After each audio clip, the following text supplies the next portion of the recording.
Yo, what's up, guys? Welcome back to another episode of. We're still trying to figure out the name.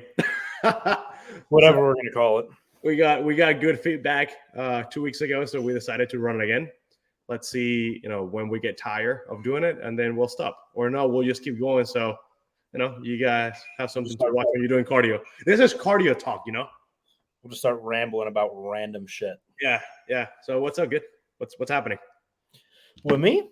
Shit. Hanging out.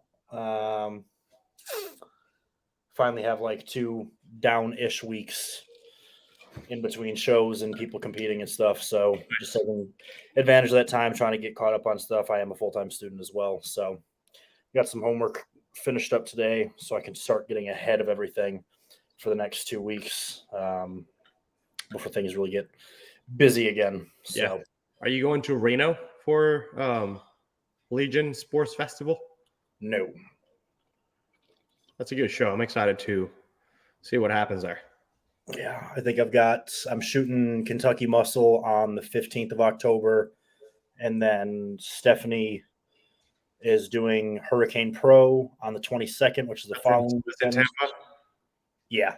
Cool. Well, St. Pete, but same thing. Yeah. Nice. So she is a figure pro, correct? Yeah. She has some insane calves.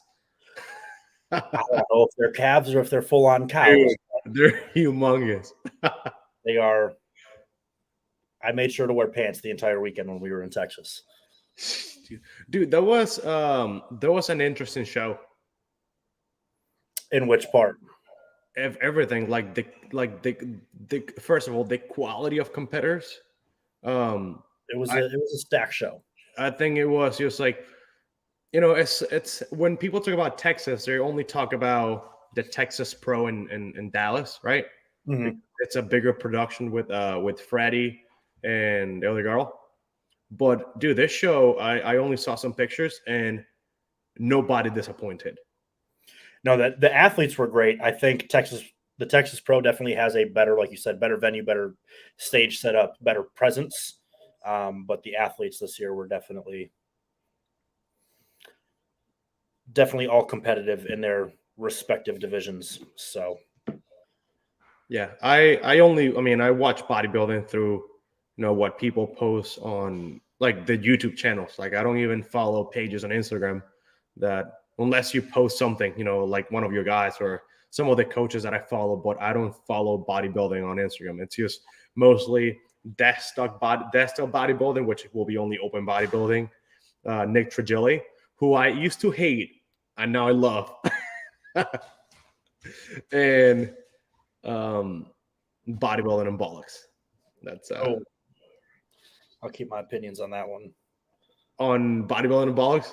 Yeah, it's gone a little strange for me. I haven't watched. I've been busy. We just moved into a new house. Yeah.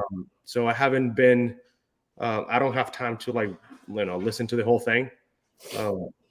What do you think is going south? I would say it's going south. It's just, I know it's bodybuilding and bollocks, but like there was something I was watching earlier, and they were talking about like, oh, if a girl was a 7, would you eat her ass? Versus like a girl who was a 10 that came to your house like right after the gym, and I'm just like, okay. And I mean, shit, what was his name? Short guy was on there. He's like, yeah, man, I'll get a little bacteria in there, and I'm like, you're repulsive. That's funny. No. Dude, I love those questions. I think they're amazing. It depends on what you're watching for. Yeah. Like I'll watch more of the bodybuilding and bullshit, even though I'm tired of every 15 seconds him plugging old school labs. I don't know why. It's like he's got a timer on his phone every like minute and 45 seconds. He's plugging something from old school labs. And I'm like, the thing is so funny though. Like it is a true shameless plug. So that's why it doesn't really bother. It's just like, use whatever names they have. Like, I don't know the names, but it's just, I think it's pretty funny. From off I've heard, you would think I would remember the names. Yeah. But that's like something burn and something else that are like their two biggest fat loss products. Yeah. And he was talking about somebody like having an issue with prep. He's like, you could have avoided all these issues if you were just using like retro burn or whatever it is from Old School Labs and use my code Nick BS and this and that. I'm like, the great thing, the thing is like he says it so much that somebody will buy from it. Not me. Yeah, but you're a big dude, like you will pick something, you will probably use Revive or Raw or one like a bigger brand, right? Like it's for a fact, clinically tested, and you know that there is some really good science behind it. Yeah, I also tend to lean more towards companies that I don't want to say are more involved in the sport, but for instance, there was a company that I was working with earlier this year that I no longer work with by choice. I won't promote any products. I'm not going to say who it is, but they went from being like an old school hardcore bodybuilding supplement company within 2 months of me being there with them. They were posting nothing but sex sells type content, and now it's like skateboarding, BMX riding, painting, and I'm like, but why do you need to take a fat burner to ride a bicycle? Yeah I was Dusty with him. Am I thinking of the right company? Maybe. Think prison. Okay, yes, all right, okay. Yep. That did take a turn. It's very strange. Yeah. And one thing, not to mention the company, but they take really hard hits at other companies openly.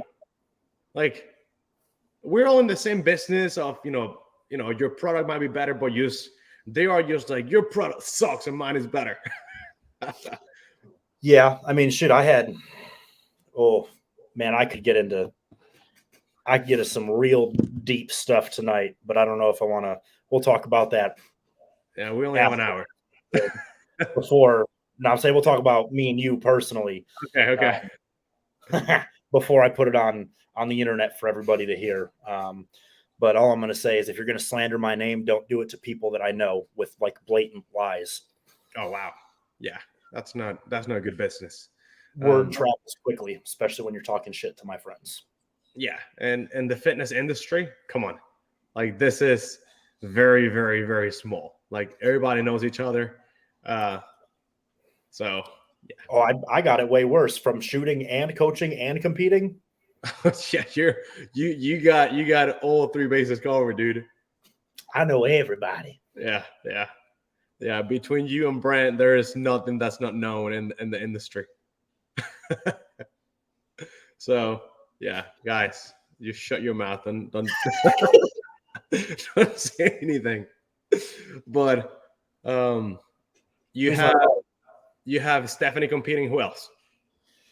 Oh, Austin should be doing the Night of Champions in Tennessee in a couple weeks. I have someone doing a Night of Champions in Montana. That's in 3 weeks, right? Yes. Okay. Yep, that's 3 weeks. This is the Nashville Night of Champions. Yeah. Yeah, we talked about it last time. That's always a good show. Yeah.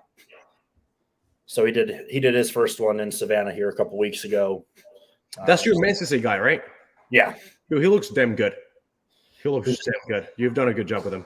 He needs to work on his posing. We know that. Things were a little rushed for him. Who I initially had him started with had his posing all sorts of jacked up. And I'm not a great men's physique poser by any means.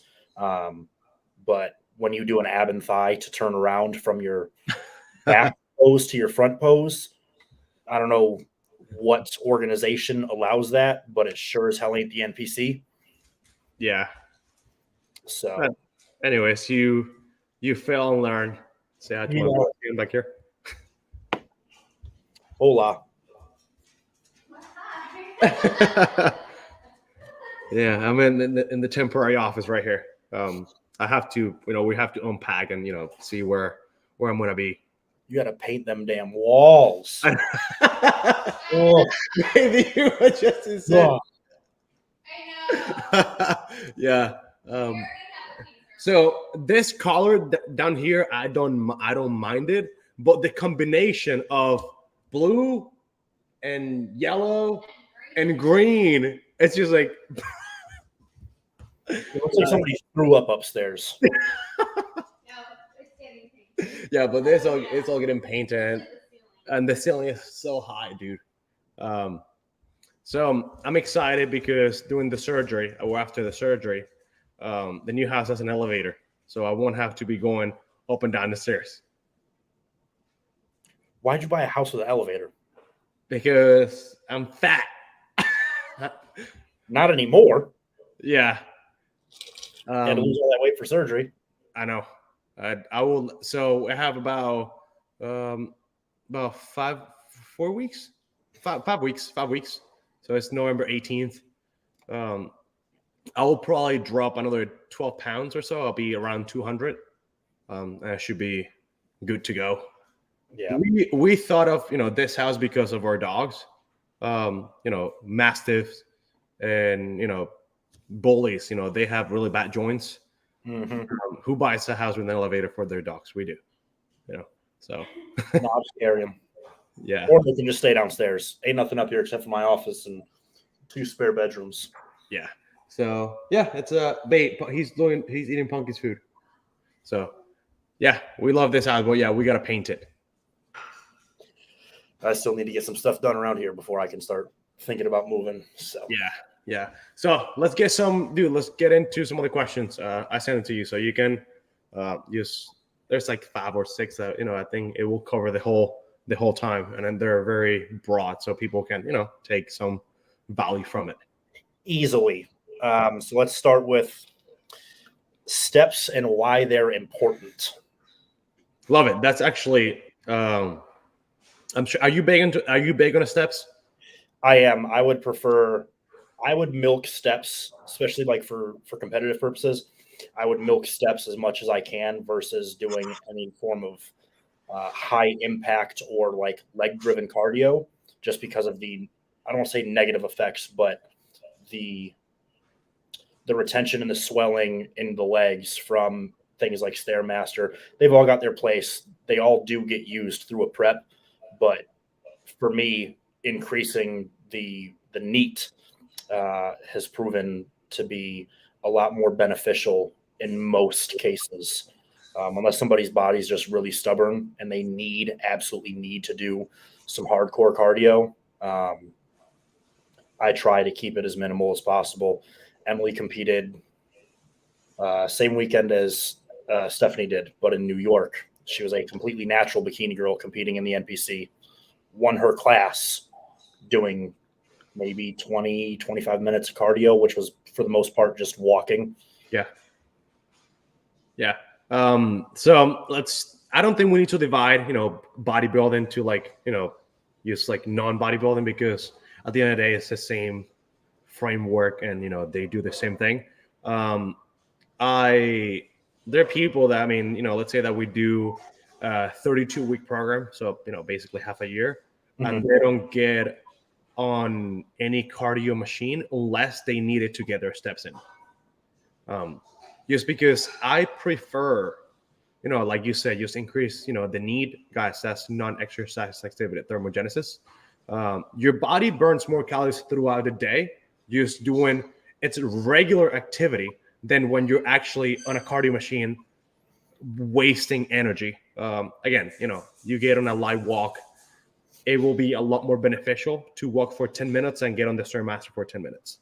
Now, I do utilize cardio at the beginning phase of, let's say a really heavy fat loss phase where, the individual has to lose, let's say 60 pounds. I will do a Stairmaster or elliptical or the recumbent bike, which is my favorite, for 10 minutes post workout, 3 days a week. And then those days I will give them a high calorie day, so they can eat all the food. But I prefer steps. They're important because, one, the biggest thing for me that I have in every single protocol, across the board, is steps after every meal.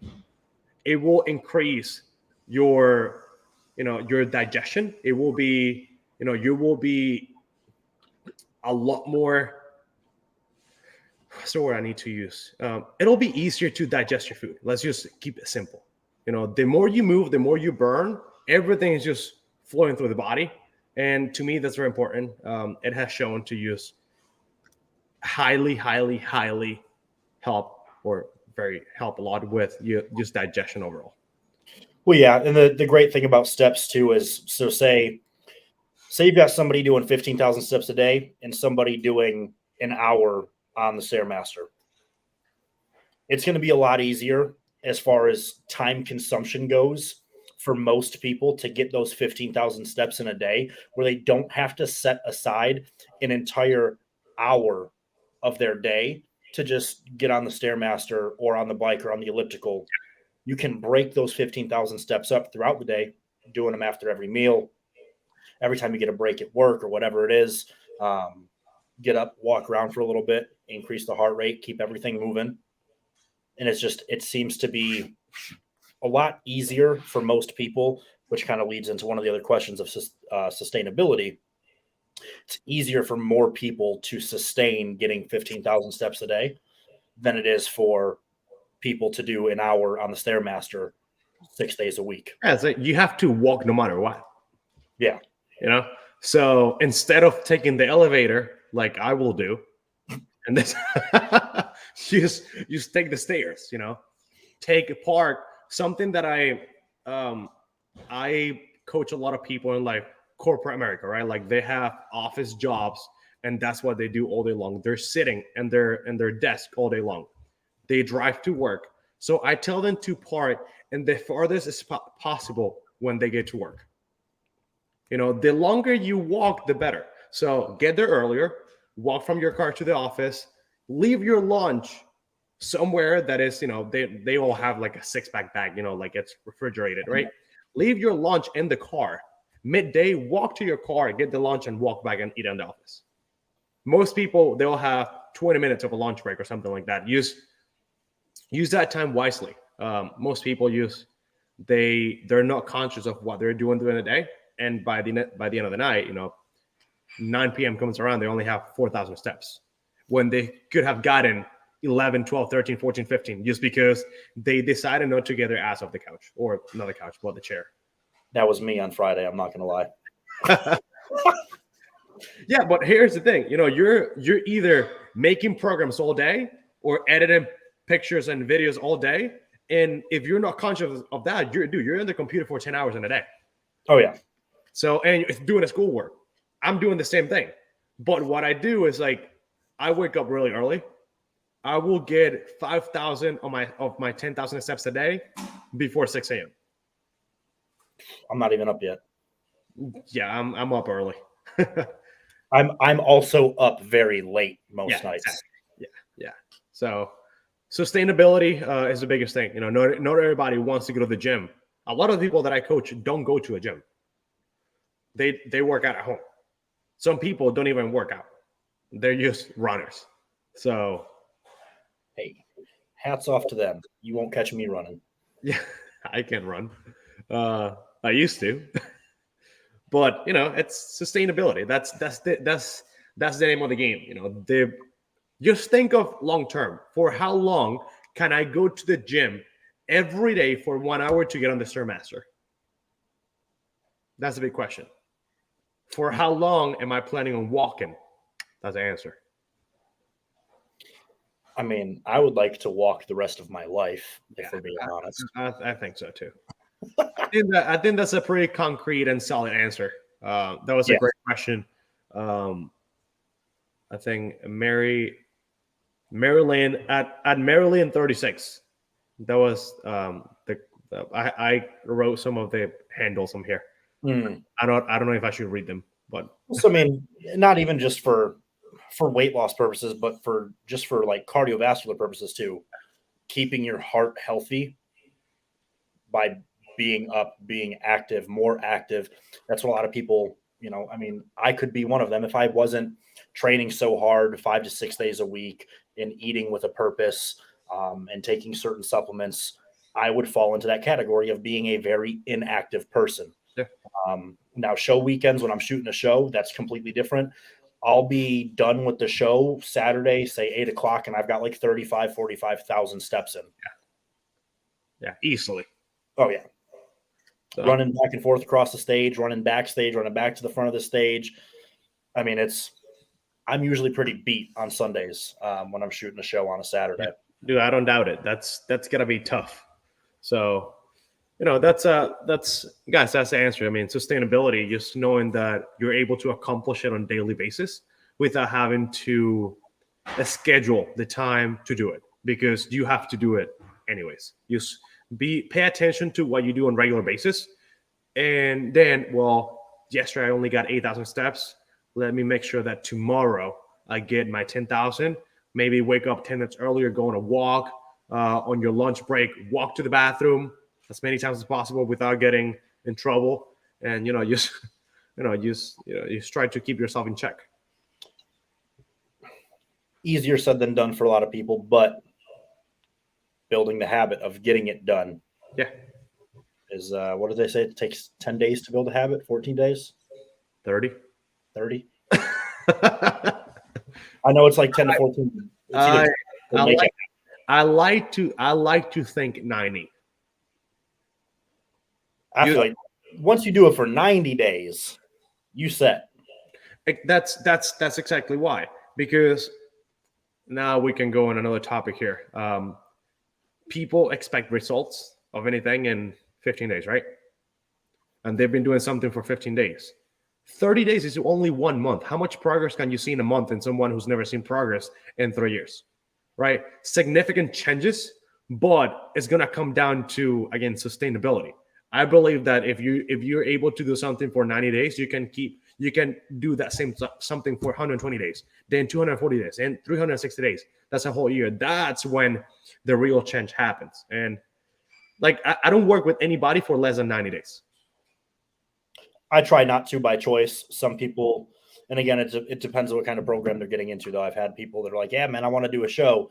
And then they get 15, 20 days into and we talked about this last time. I'm not here to coach Joe Schmo that just wants to get up there after losing 20 pounds. Yeah. That's not my name. That's not my brand. That's not what I want to do. But they get 20 days into a program saying that they want to win, but they don't want to take or do what it takes to win. So they're like, I'm out. Yeah. Like, I try not to coach people any less than 90 days, whether it's, lifestyle transformation, prep, off season, whatever it is. I was telling somebody the other day, I was like, I'd rather have an athlete for life, knowing that, hey, I may have to knock $50 off to make it affordable for you to fit your budget. But if I can do that and ensure that you're going to be around for 3, 4, 5, 6, 7 years, your entire competing career or your entire weight loss journey or whatever it is, I would rather do that knowing that I've got you for a longer period of time. Because once you go to make that switch to somebody else, it's damn near like starting over. That Sure. new person, the new coach has to learn everything about you, your mentality, your drive, what motivates you, what your food likes and dislikes. And again, that goes back into the sustainability, which is going to be a long one for us, I'm sure. Yeah, for sure. So, yeah, that was a pretty long, concrete answer that we just gave there. What's next? Sustainability. That's what I would go with next, because they kind of go together. Yeah. Or at least a lot of the things that we've said for the last one go into sustainability. My thing is building a program that is sustainable is always going to be your best option. I've had people come to me and they're like, yeah, my previous coach said, I have to eat this, that, and the other, or they're not coaching me. Yeah. Weird. You can get very, very similar effects from other foods. Certain things, people just don't like. Don't ask me to eat Brussels sprouts. I'm not doing it. Sorry, I'm not. Some people don't like asparagus. I like asparagus in prep because it has natural diuretic properties. Some people don't like it. Can we get around it? Sure. But I've had people legitimately come to me surprised when they're like, "Hey, so there's a couple things on my plan that like I didn't list in my intake form as like food dislikes that I'm now seeing on my plan that I know I don't like. Is it too much of a hassle to swap it?" I'm like, "No. Yeah. Let's figure out something now Yeah. that you can stick with, because sure, anybody can do anything for a day. I can stomach eating Brussels sprouts for a day. But can I do it for a week? Can I do it for a month? Can I do it for 12 weeks? So why would you not want to build that plan that is sustainable for somebody easily versus forcing them to do something that they're hating, making them A, regret doing this in the first place, B, making it harder for them to do because they're hating every second of it, because you put Brussels sprouts in 4 out of their 6 meals through the day. Yep. Yeah, that's we're in the same in the same position. So the thing is, like, you send somebody their intake form, right? All right, fill this out as detail as possible. Then when you make the bonus, like, hey, I actually don't like this. Well, you didn't tell me. So I get them to fill out the form twice, one on the form, and then I will message them and say, hey, can you just text me again what you like? It's like, well, I already did. You send it again. Then when they send this, like, whoa, you just added 15 foods. It's like, what if those 15 foods are actually what are going to make you enjoy the plan more? The thing is, like, over the years, people have created this bad and good foods that get labeled as, well, if you eat this, you're not going to lose weight. And over the past, 2, 3, 4 decades, if you want to lose weight, you need to eat chicken and rice, right? No. No. Like, there was a prep in 2017 where I did not eat a single gram of chicken.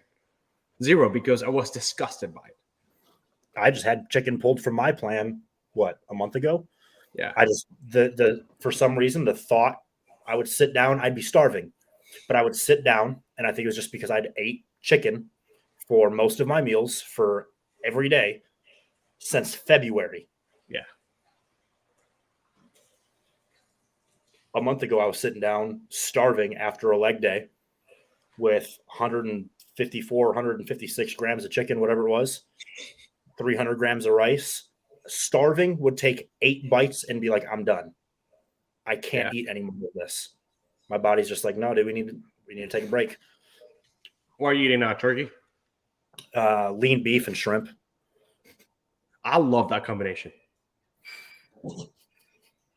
Yeah, I know. I don't like what it does to my bank account. The thing is that where I'm now, I'm like right on the water, so I get better price for the shrimp. So I'm gonna be pescatarian from now on. Oh, okay. Well, make sure to freeze them and send it to me, because shrimp's super expensive here. I know. Yeah, I get them fresh, like right off the bay. So yeah, but I don't go there well. Sustainability is used again as sustainability as consistency. You need to ask yourself, for how long do I see myself doing this specific thing? Can I eat chicken for the next year? Here's your answer from a coach, from a competitor. No, you can't. Unless you love chicken so much. I can't. It's a matter of knowing what you're able to do repetitively without falling off track. Do you need to eat chicken to lose weight?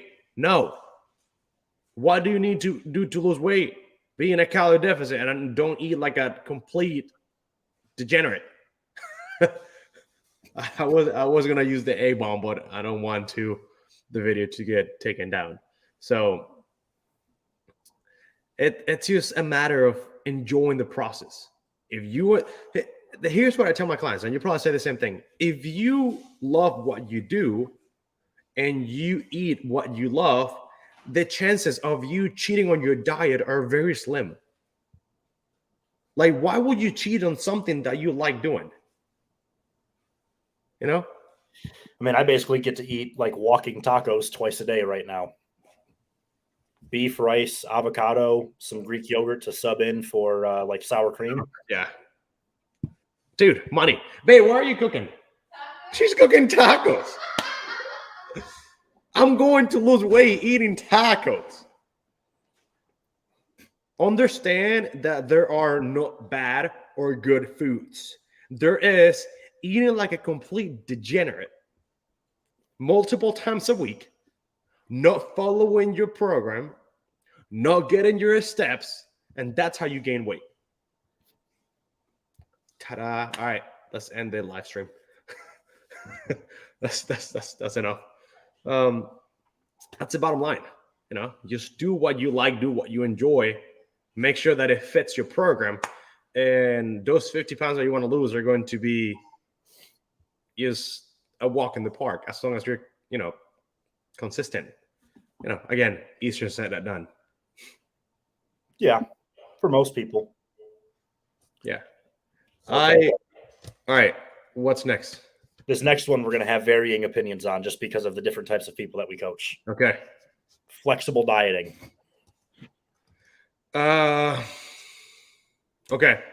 I'm gonna speak of myself, David, right? Mm-hmm. Over the past 9 years, I have never, ever dieted doing flexible dieting. I only ate what was written on my plan. Even if I hated chicken, I will eat the chicken. I know it goes kind of like against what we just said, but I was, brought up into the sport with the mentality of if you don't suffer and if you don't eat things that are just bland and they don't taste good, you will not get in shape. Now, when it comes to my clients, I give them a full list of things that they can survive for. Am I okay with flexible dieting? Absolutely. I think it's the greatest thing ever because it allows for sustainability. What I don't agree with is if it fit your mouth. No, that's not the thing. Like now we're gonna get into this. 50 grams of carbohydrates from 8 ounces of rice are not the same 50 grams of carbohydrates from a freaking Pop-Tart. That is not if it fit your macros. That is if it fit your mouth. We need to look at food as fuel, as energy, and as something that you enjoy, right? So if you're eating garbage, guess what your results are going to be? Garbage. Now somebody's going to tell me, well, if I'm in a calorie deficit, I can eat whatever I want. Well, if you drive a Mercedes, put some cheap gas on it, tell me how it's going to run. Same thing. Flexible dieting, great when you're talking about whole foods. If it's not whole foods and just whatever you see, I do not prefer it. So I think where that line gets blurred, like you said, is it's if it fits your mouth. People don't look at necessarily the source. Sure, carbs are carbs, but if you're eating 150 grams of sugar a day, what's that really going to do for you long run? Yeah. I mean, you're going to get a whole bunch of energy spikes for a little bit. Sure, eat a Pop-Tart. You're going to feel great for. Oh my gosh! Well, I'm gonna stop you there. I dislike very much. It's like, oh, I'm gonna get a Pop-Tart pre-workout. Who invented that? Who invented that? Oh, a Pop-Tart pre-workout is great. No, it's not great. It's not great. Eat a banana. Eat an apple. Not a Pop-Tart. Sorry, I had to go on that rant because it pissed me off. Would you feel the same way about Rice Krispie treats? No, I think Rice Krispie treats are great. They're completely different because the fat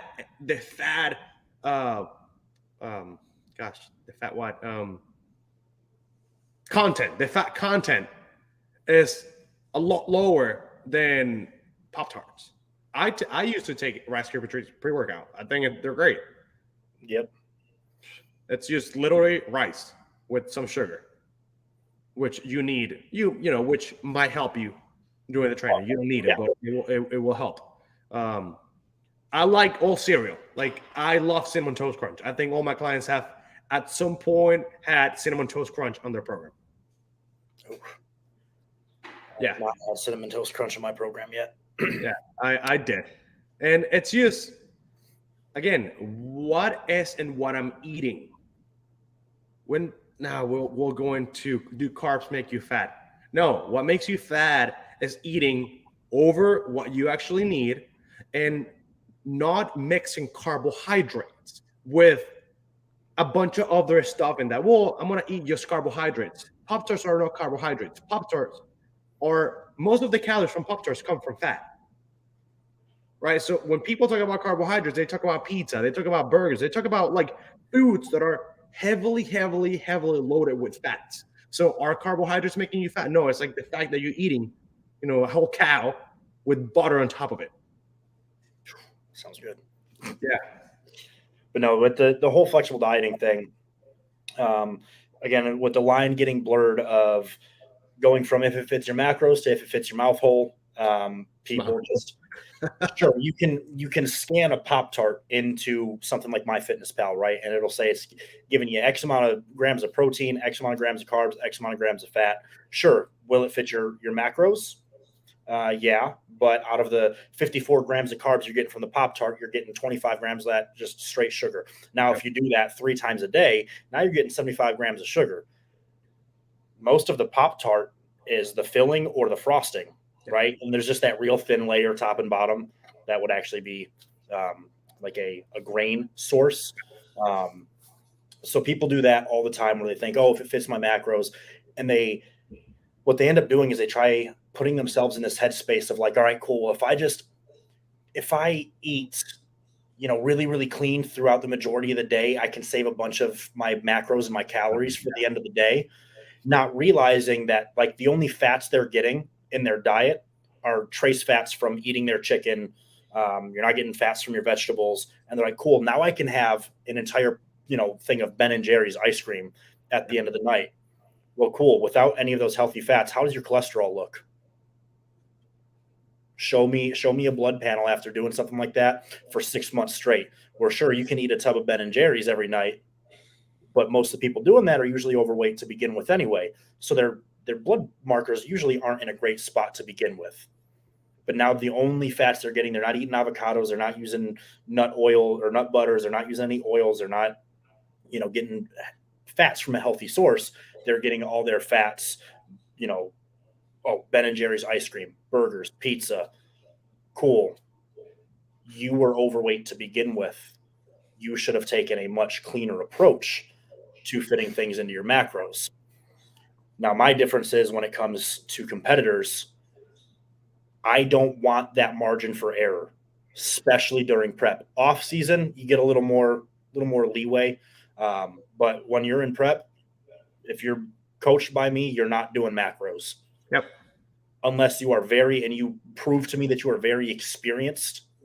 I don't care in that. I only have one person that did it for a while, and it worked well for her. But especially getting into that 4 to 6 weeks out mark, I want to know exactly what's going into your body. I want to know how much of it's going in. I want to know what it's doing, because when we start building peak week protocols and we do a mock peak week and I try to fill you out to see, hey, you're really lean right now. Let's go ahead and try to fill you up and fill you out, 2 weeks before the show date, just to see how far we can really push that limit without spilling over. I want to use the same foods to fill you out that you've been dieting with, because I know what they're going to do to your body. We can do a trial run with it 2-3 weeks out. If we spill over, we know that, hey, we've got 3 weeks to get some of that back off. And then we know we don't push that high. Yep. Now, obviously, you build that over time, over multiple shows with athletes. But the whole like burger and fry thing, I'm not a huge fan of it. Yeah. I mean, I think I did it for my show last year, but I was already I was damn near throwing in the towel for that one with as bad as my prep was in the beginning. Yeah. So the fact that I got up there and won my class for classic and took second for bodybuilding, was already just a huge, mind-blowing experience to me. But now when it comes to dieting for a show, you are not. And what's his name? Beef Stew went pro at USA's. He put up something on his story earlier today. And it was like, yo, show me one good open bodybuilder that follows a macro plan. Yeah. None of them, because we know what works. We know what it does to our body. We know how much of certain foods that we can handle. As a competitive athlete, you are a machine now. You said we're using that for fuel, right? Yeah. I'm not going to pull up to the gas station that has diesel 87, 89, and 91 or 93, and then race fuel. So we got 5 buttons. I'm not going to pull up there blindly and go, I'm going to pick this one for my car today. Yep. Because what happens when I put diesel in my Charger? Yeah. You might as well get you a new Tesla. No. She's going down the drain, bro. Never driving a Tesla, but Really? no. I mean, you drive a like a American muscle car, so it'll be like like a big change. I mean, they're cool. Don't get me wrong. I've been in a couple of them, but I don't think I can see myself. I've gotten soft enough that I will drive a Tesla now. I actually like him now. My Jen is laughing. I went from a Camaro to a Jeep. That now I miss my Jeep, to a diesel F-250. Now I have an F-150. I'm probably gonna get a Prius next. And that's all right. It's all right. Can we go ahead and just end this now? I don't want to. Let's end it before we ruin the friendship. Well, yeah, I am, as far as competitor goes, like I'm on the same page with you, exact same. I will give them, like if you want to switch your shrimp for tilapia, or any codfish, like something that's very similar in their macronutrient profile, and like vitamins, like minerals, and like everything, like make sure like the whole profile is similar. I'm okay with them switching it, but only with the options that I allow. I'll say I'm not going to let them switch it. I'm going to switch it. I'm going to put it in your program. Hey, you're getting this many grams at this meal. These are what the macros are for it. This is what you're getting. Yeah. Hey, is there any way I can swap, this for that? Like you said, if everything matches up and it's a good fit, and I know that you've had it before recently, I typically try not to introduce new foods during prep for somebody, because if you do run into any sort of GI issues, digestion issues, or like a food resistance where like, hey, you see a lot with bodybuilders, we don't typically consume a lot of dairy. I'm not going to let you start putting cheese into meals 4 weeks out. Yeah, exactly. And that's why it's highly, highly recommended to have an off season with your coach before going into prep. And I mean, if you go into use a quick prep with a coach, I mean, you're kind of going, blindfolded it a little. It will be, I prefer to work with someone, in an ideal scenario, have, 20 weeks prior to a contest prep. So just to make sure that I know the body, like, the back of my hand. And it's just, that'll be the preferred way, but not everybody gets to make the decision of doing that because they just want to jump into a show and, win the trophy that they're paying for, instead of doing everything the right way, which will be going through a building phase, a health phase, a prep phase, reverse, then do the same thing over again. They just want to get on stage, do the photo shoot before stage, post it on Instagram, become a fitness coach. So it's all right. Another rant over here. Yeah, if you're going to start talking shit about people being a one-show coach, you're going to have me and Cameron coming after you. Hold on, you did one show? Yeah. Nice. The difference is, hold on, let me stop you there. For how long have you been training? As far as like solely for bodybuilding purposes. No. Training. Since 2009. All right, there you go. And end of story. You're not a newbie, so that's what I'm referring to. So don't go into that shit. So next topic. Well, it's just like people when they go get their, I'm an ISSA certified personal trainer. Okay, that make you a prep coach. Yeah. Do not be messing with people's hormones. Do not be messing with people's thyroid. Do not be telling people what drugs to and not. They're still drinking distilled water for peak week. No, you've done one show. You've never done that.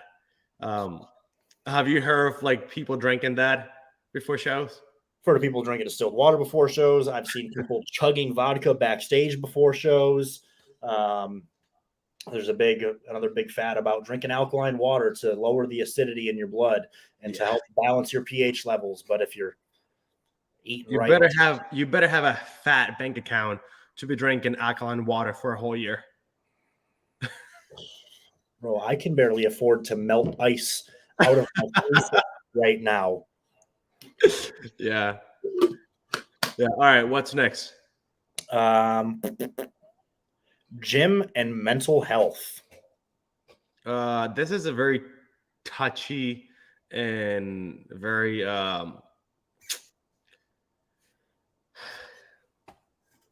yeah, let's say just touchy, just because Very yeah, jazz hands.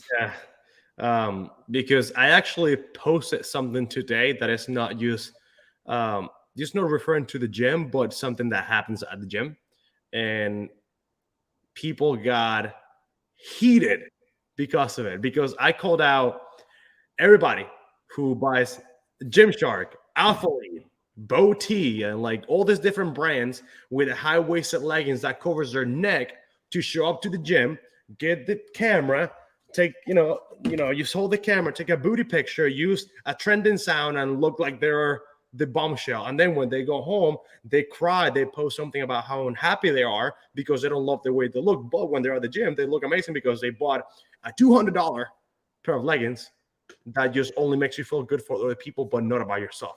So let's go deep dive into mental health, motherfuckers. Let's go.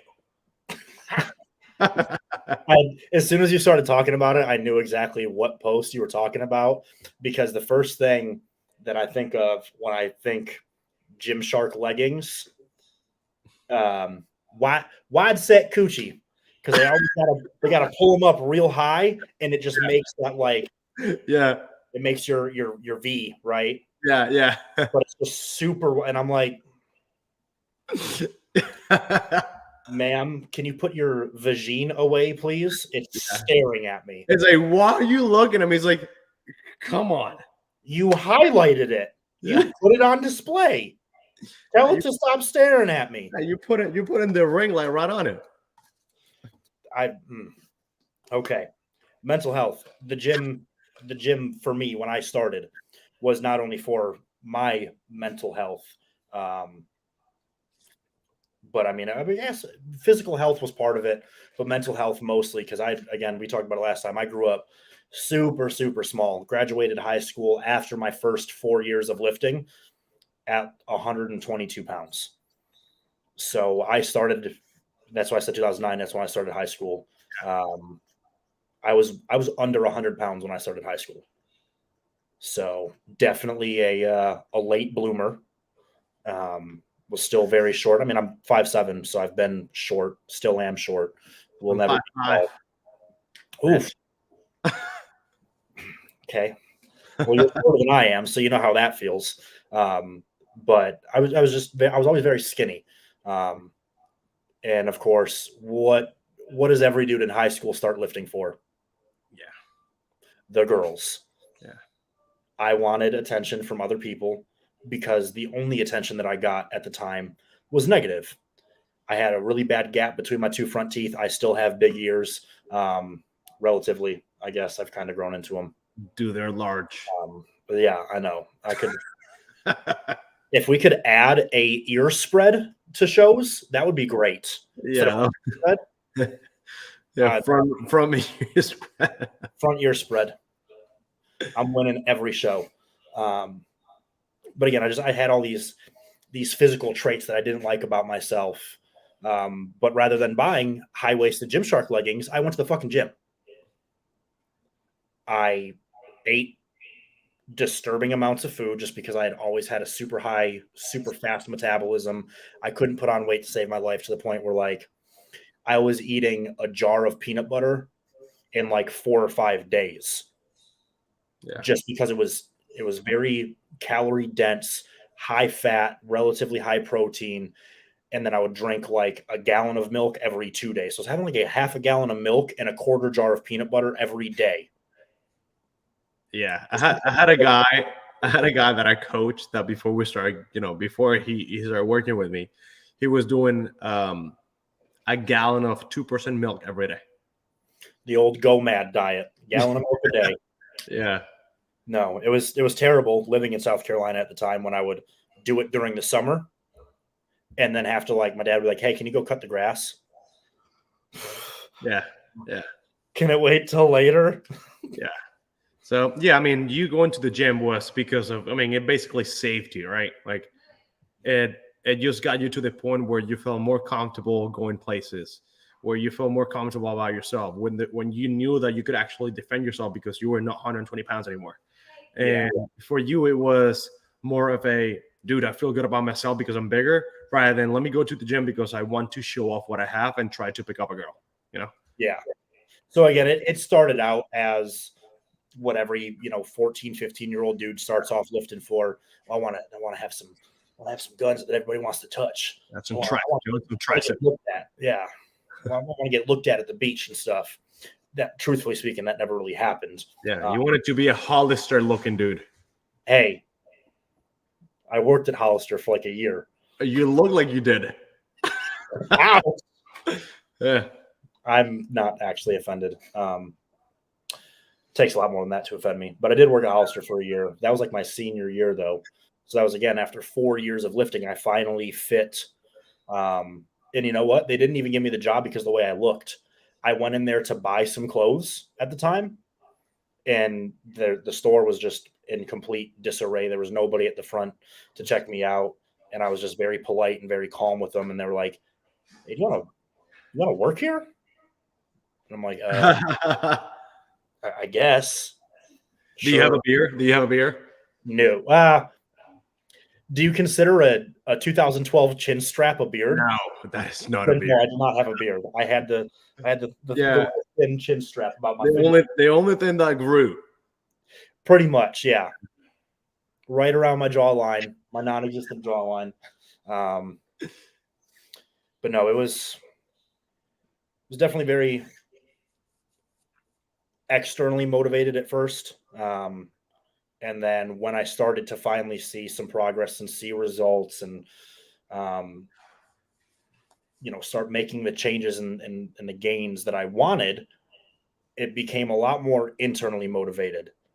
And then I found myself using the gym as an outlet for like bad days. So back when I was in the Army, there was a lot of stuff that I didn't want to do that I had to do. There were super late days, super early mornings. And rather than going and like taking it out on people or going home and getting into arguments or just arguing with other people or letting it ruin my day, I'd go to the gym, beat myself up for an hour and a half, and then go home. And I'd be perfectly fine. So, I mean, I feel like everybody needs to have some sort of an outlet, whether it's the gym, painting, knitting, quilting, whatever it is. For me, my outlet was the gym. It's definitely probably kept me out of a lot of trouble. Just saying certain things that I shouldn't say to people, but instead I'll go to the gym, or doing things that I shouldn't do, I go to the gym instead. And now it is truthfully turned into a career for me. Between coaching and photography, I fell that much in love with it. That I think I would go crazy if you were to take it away from me now. So some might call it an addiction. But it's the healthiest, most unhealthy addiction you can have. Yeah. I never used the gym for, like, it was never therapeutic for me. Like I'm not going to say that, some people will make up a story like, oh, the gym saved me, right? Like, no, like bodybuilding did save me in a way because I couldn't play soccer anymore. So going to the gym, what do you say? But you still wanted to be competitive. Exactly. So, I can't play soccer anymore. So I go to the gym, and all the anger, quote unquote anger that I had. I mean, I used to get bigger, but I never got bullied. I've actually right now at this point in my life is when I feel the most insecure that I've ever felt. Right? Why? Because I went to the gym, and I mean, I was never a huge guy, but I mean, 5'5", I weigh 225 pounds, and I have some abs. I mean, that's a decent size, right? That's big. Now I weigh 212 and I'm fat. You know, I'm not using anything. You know, I'm like, I don't go to the gym, right? Over the use a month ago, that was the first time I've actually gone to a public gym in 3 years. So the gym saved me, but then it also made me feel more insecure about myself. Now, actually, tomorrow I'm joining the gym here, the local gym, which is probably going to be me and another person working out there because it's very small. But it's the mental health part comes down to if you don't feel good about yourself physically, you cannot feel good about yourself mentally. If you don't feel good about yourself mentally, it's really hard to feel good about yourself physically because you're not taking the necessary steps to get yourself to a better position, you know? So I think they go, you know, they're holding each other's hands. And they're a really big part of someone's sanity. I think physical activity, you know, whether you go into the gym or running or doing anything that's outside and puts your mind at ease for, you know, anything that could be happening in your day to day, you know, I think it's going to be very beneficial for somebody. Yeah. You know, so. And I mean, so you're saying, you know, the physical and mental aspect, and I would like to touch on this last one from my section just for a couple minutes. You say that the physical and mental aspect go hand in hand, right? Yeah. So that I feel like people overlook that part of everything. Like, the better you feel inside, the better you're going to show on the outside. Facts, 100%. So think about sleep, right? If you don't sleep well, you got the bags under your eyes, you start aging faster, your testosterone levels drop. Good quality sleep and enough of it has tons of benefits.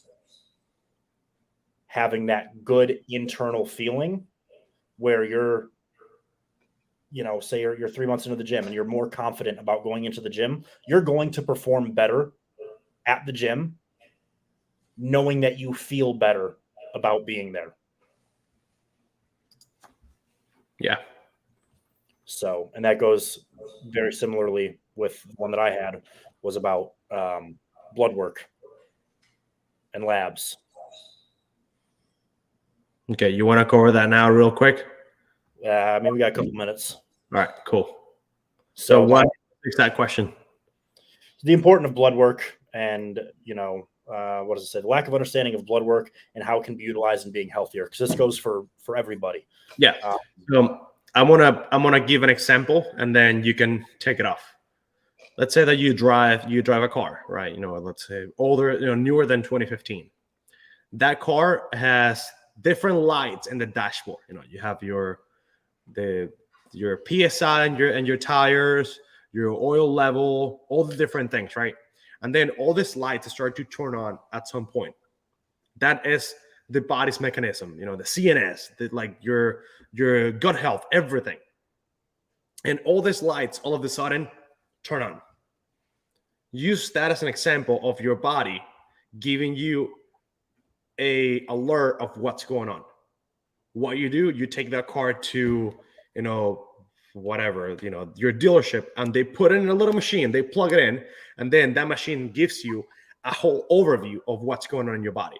That way you can troubleshoot what's going on in which part of the vehicle. That is the exact same thing that you do with blood work. If you go, you know, blindfolded, again, like fitness is blindfolded, everything. Everybody wants to get results without knowing exactly what to do with a goal in mind and knowing exactly what it takes to get there.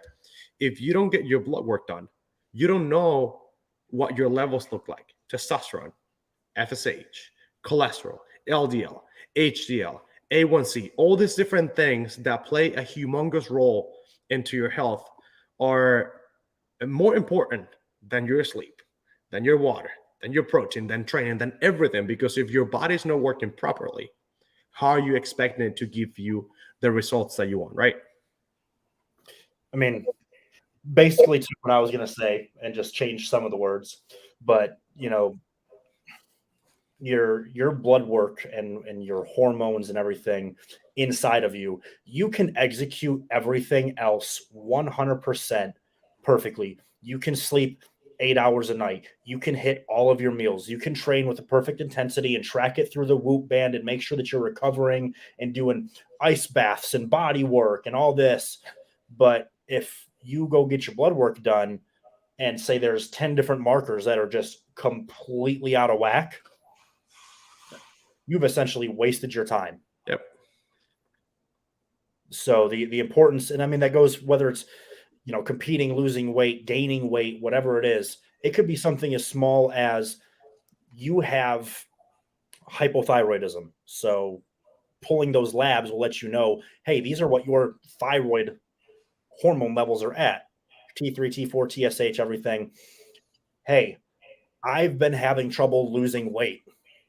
I got my blood work done. It says that my T3 is low. All right, cool. What are the first steps that we can take to naturally bring that up? How can we fix that before having to employ any sort of external substances? Yeah.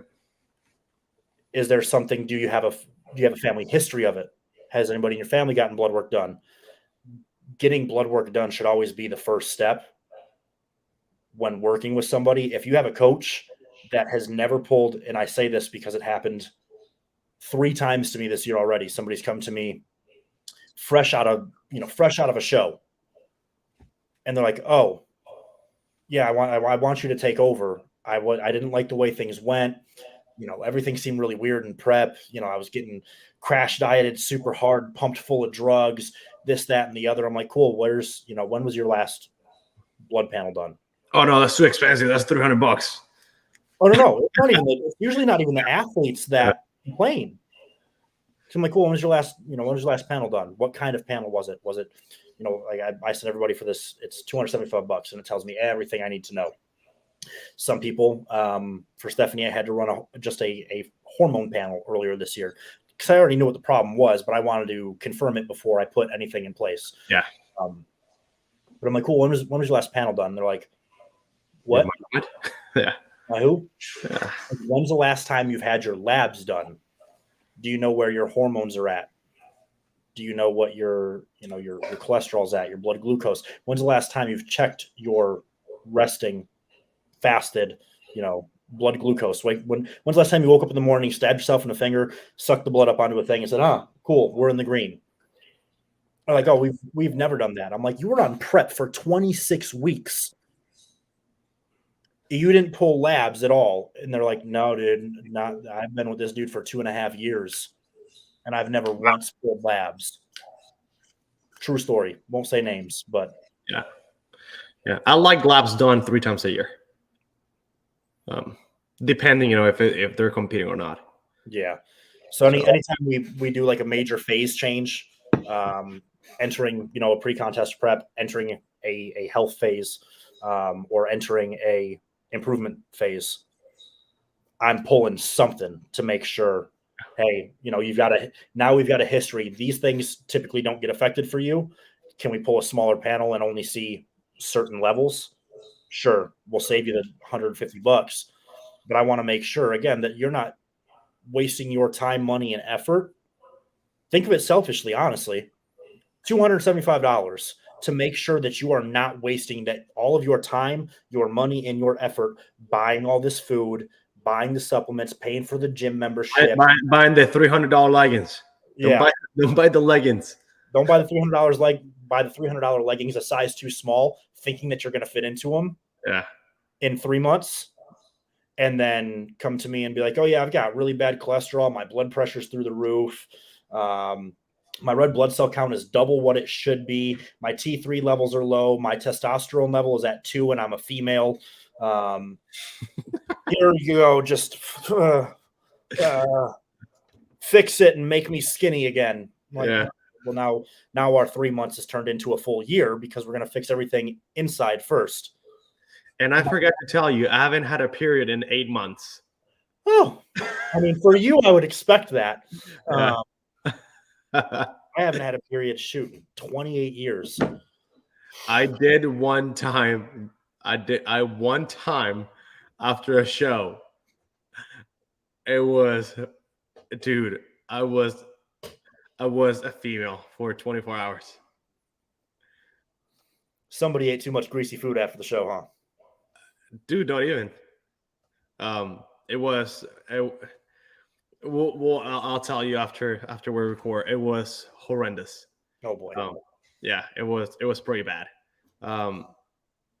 My T levels were lower than what you will ever imagine. Estrogen was through the roof. Ooh. It was like I could milk my tits. Why are you laughing? Oh, it was horrible. So yeah, I can say So you I don't can look at tits. yeah, I can say that I have been my pronoun has been she once in my life. All right, let's end this in a high note. Yeah. Get your labs done so you don't Yeah, milk get your labs done. Dude, this was a good episode. I think it's very, very helpful. I like this better than the first one. Yeah, I would assume they only get better as we go on. Yeah. Awesome. So yeah, we'll catch up next week. Yep. All right, dude. Peace out. Right.